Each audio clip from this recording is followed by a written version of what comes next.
Hello guys, কেমন আছেন সবাই? সবাই খুব ভালো আছেন। তো আজকে দেখতে পাচ্ছেন আপনারা নতুন একটি ভিডিও নিয়ে আপনাদের মাঝে হাজির হয়েছি। তো আজকে ভিডিওটির আমাকে একজন রিকোয়েস্ট করেছে, তো সেই কারণে আজকে মূল ভিডিওটি। তো একজন ভাই আমাকে কমেন্ট করেছেন যে 2025 সালে বেতুয়া রুটের সবচেয়ে বড় লঞ্চের ভিডিও চাই। তো সেই কারণেই আজকের এই ভিডিওটি। তো চলুন বেশি কথা না বাড়ি মূল ভিডিওতে প্রবেশ করা যাক। নাম্বার 1 রয়েছে এমভি তাশরিফ 4। এমভি তাশরিফ 4 লঞ্চটি ঢাকা বেতুয়া চরফ্যাশন রুটে চলাচল করে থাকে এবং চরফ্যাশন রুটের সবচেয়ে বড় লঞ্চগুলোর মধ্যে এটি অন্যতম একটি লঞ্চটি ঢাকা বেতুয়া চরফ্যাশন রুটে বেশ দুর্দান্ত গতিময় সার্ভিস দিয়ে আসছে। লঞ্চটি খুব ভালো সার্ভিস দিচ্ছে বেতুয়াবাসীকে। এরপর নাম্বার 2 রয়েছে এমভি কর্ণফুলী 12। এমভি কর্ণফুলী 12 লঞ্চটি নির্মাণের পর থেকে ঢাকা বেতুয়া চরফ্যাশন রুটে চলাচল করে আসে এবং এই রুটটি বর্তমানে সার্ভিস দিয়ে আসছে। অন্যতম গতিশীল এবং লাইটিং মাস্টার খ্যাত লঞ্চটি বর্তমানে কিন্তু এই ঢাকা বেতুয়া চরফ্যাশন রুটে বেশ অন্যতম সেরা একটি লঞ্চ হিসেবে পরিচিত।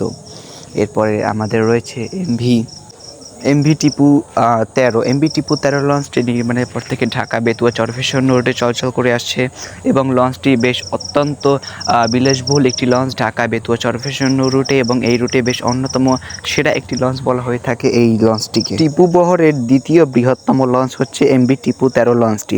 এরপরে তালিকায় আমাদের রয়েছে এমভি কর্ণফুলী 13। এমভি কর্ণফুলী 13 লঞ্চটি নির্মাণের পর থেকে ঢাকা বেতুয়া চরফ্যাশন রোডে চলাচল করে আসছে এবং এটি অত্যন্ত গতিশীল, বিলাসবহুল এবং লাইটিং মাস্টার খ্যাত লঞ্চটি তার লাইটিং এবং তার গতি এবং তার সার্ভিসের সাহায্যে খুব ভালোভাবে সার্ভিস দিচ্ছে ঢাকা বেতুয়া চরফ্যাশনবাসীকে। লঞ্চটি বেশ অন্যতম গতিশীল এবং সেরা একটি লঞ্চ ঢাকা বেতুয়া চরফ্যাশন। এবার তালিকার সর্বশেষ রয়েছে এমভি টিপু 14। এমভি টিপু 14 লঞ্চটি কিন্তু বেশ বিলাসবহুল এবং চরফ্যাশন রুটের সবচেয়ে বড় লঞ্চ হচ্ছে এমভি টিপু 14, যে লঞ্চটি নির্মাণের পর থেকে ঢাকা বেতুয়া চরফ্যাশন রুটে চলাচল করে আসে। লঞ্চটি বরিশালের লঞ্চের সাথে টক্কর দিয়ে বেশ বিলাসবহুলতার দিক থেকে বেশ এগিয়ে রয়েছে চরফ্যাশনবাসীর দিকে।